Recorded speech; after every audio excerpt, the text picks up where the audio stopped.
about comments about fans ruining wrestling. Do we think that's why he didn't come out to the table last night? Instead, he did a press conference. Comments about fans ruin wrestling. I've not seen him. I've not seen him say fans ruin wrestling. I've not seen his exact comments, to be honest. The quote I saw was that he wished that fans would sort of act the way they used to act, in the sense of, if there's a heel that does something bad, hate the heel. Don't go, oh, why have they booked that? You know, this is a new reality for pro wrestling.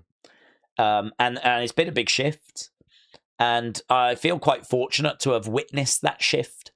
I have gone from being a kid that watched wrestling in my bedroom, where I hated the heels, not all the heels, you know. I was rooting for Andre at WrestleMania 3, right? And there'd be times where I just felt a connection more with the heel than I did the babyface, right? But there was, you'd root for who you want. And, you know, if the bad guy did something you didn't like, you hated him. If the good guy did something you liked, you loved him. And, you know, never once did I think, why have they booked that? Because I didn't know how the machine worked. And then when you find out how the machine works, and you find out that someone has got control over everything, it's only natural that your thought patterns shift, you know? I think the truth is that there was a mystery around wrestling. So obviously there was a lot of people that knew that it was predetermined, but they didn't know how it worked. They didn't know whose decision it was. So the way that people thought about wrestling was different to sort of how it gets thought about now. Now it's, why did that match not get longer? Why have they booked it to be so short? Why has Triple H put this match order in this order? Was that the right thing to do? Why has Triple H had heels kind of getting involved? Why have we not had a clean finish? Like, why did he book R-Truth and Damien to have a no contest against War Raiders? You know, what a cop-out. And it's not that, you know, that happened and it's like, oh, that's unfortunate. Oh, that's a shame. I was hoping we were going to get a tag team that had both sets of tag titles. Instead, it's Triple H gets the blame for booking a screwy finish that's a bit of a cop-out finish, because both belts are on the line, both sets of tag belts. The winner on Friday was meant to take both sets. And the way the match ended was a no contest, got thrown out.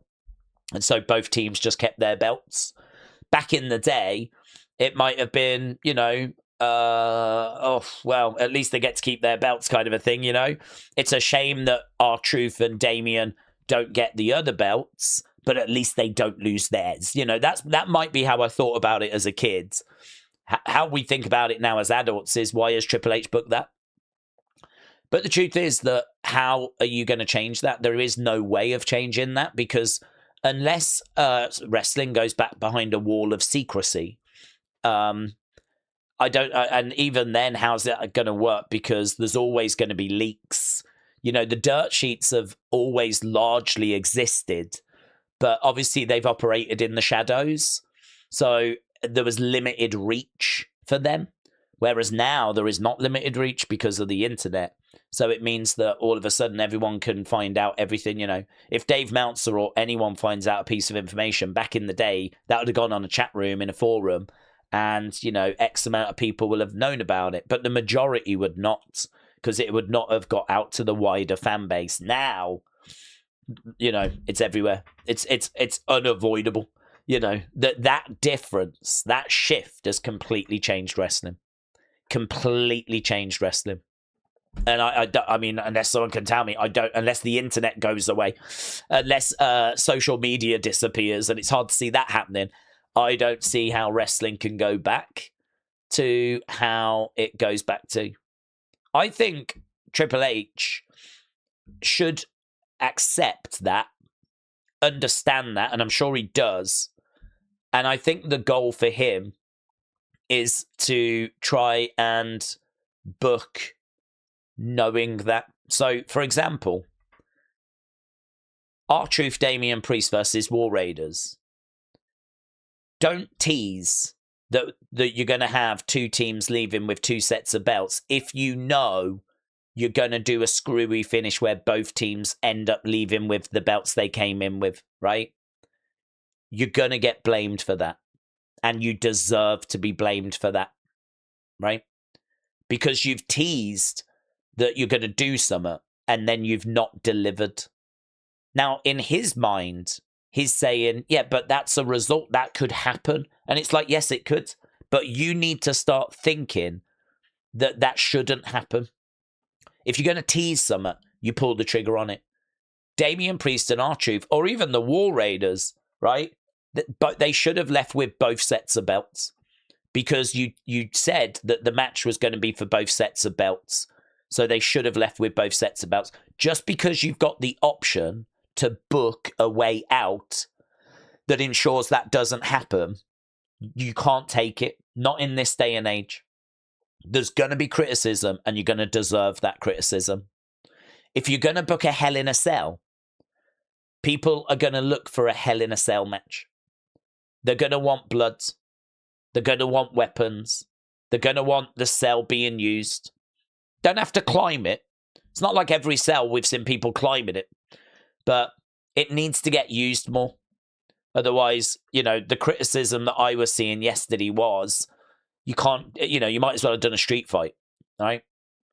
So anything that's going to be a cop-out is a problem.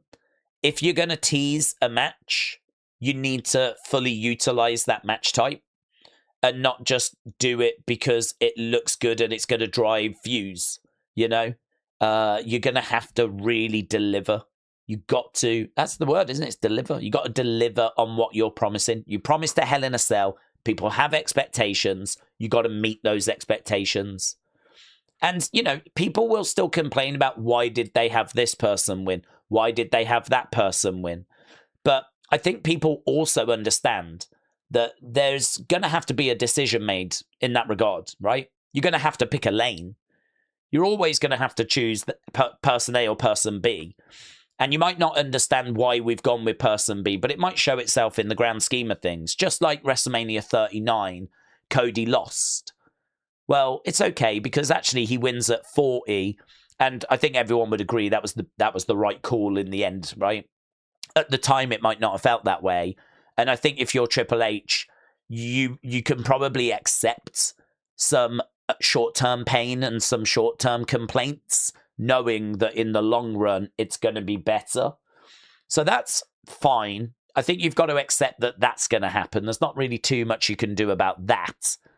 But I think there is a lot that can be done about setting up matches that never quite deliver on the promise of the match.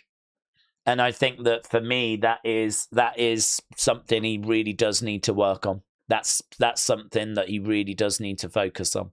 Because I just think there's a lot of stuff that happens where you just go, why are you shooting yourself in the foot? Why have you done that? Why have you done that? Why have you booked a Hell in a Cell that the majority of people today is saying was decent? It wasn't like a bad match. But like a lot of people were saying, is it going to go 15? Is it going to go 20? Or is it just going to be like 10 minutes? I mean, I think it clocks in at 11:40. So, I mean, why did it not just go that little bit longer as the main event? And why did we not get some blood? Even if it's fake blood, why did we not get a bit of colour? Why did we not get, this is the expectation for a Hell in a Cell. So I think there's maybe something to it. But I think it goes deeper than just it's the fans' fault. I think it's the environment's fault. I think it's the world that we live in now. I think it's the fault of that. It's social media, it's the internet, it's the dirt sheets, it's content creators making videos on those rumors and, places where all these opinions can be shared. I think it's all of that kind of put together in one pot. So, yeah, I could understand his frustration. I think, he's got a very old school mentality because obviously he came through wrestling. He's a student of wrestling. He loves wrestling. He watched it as a kid. So I think he probably leans a little bit more to how things were. He probably feels like the stuff that he's booking is like good stuff that worked back in the 80s and the 90s and the early 2000s, but it's just not the world we live in the 2020s, is it? We need booking that's going to work in the 2020s. And I think that there's a lot of frustration that can be removed. Again, like, rotate better, rotate your wrestlers better. There's frustration out there about some of people's favorites not being used on a regular basis. Like, why is Bailey keep missing out on shows? Why is Bailey Lyra not on this event? And I think that it's hard to answer that. That's for me, Bailey once again misses out on a PLE. And for me, that's a tough one to answer because, like, I can say, don't put all your eggs into one basket, because I think it's right that you've got some matches for Monday, for Friday. You've got some matches for a Saturday night's main event. You've got some stuff in your back pocket. Don't just put everything out onto the PLE. I agree with that. I don't have a problem with that. But when it becomes that it's like Bailey that's always missing out, then all of a sudden you start, like, people start asking a question of, like, why is it always Bailey? Bailey constantly misses out on being on posters, constantly misses out on making, like, WrestleManias or whatever. Why is Carmelo missed out again? He missed out at WrestleMania, and now he's missed out here. And, people were upset about that. So, again, is there something that can be done with rotation? Is that another area that he needs to review? Because that's another area that he gets blasted on, So, yeah, it's a different world. I think he needs to accept that. I don't think the fans are going to be changing anytime soon. I think there are some changes to creative. I think there's a lot of changes needed to creative, but there are some changes to creative where if you promise something, deliver on it. And I think that would take some of the pain away, right? Some of the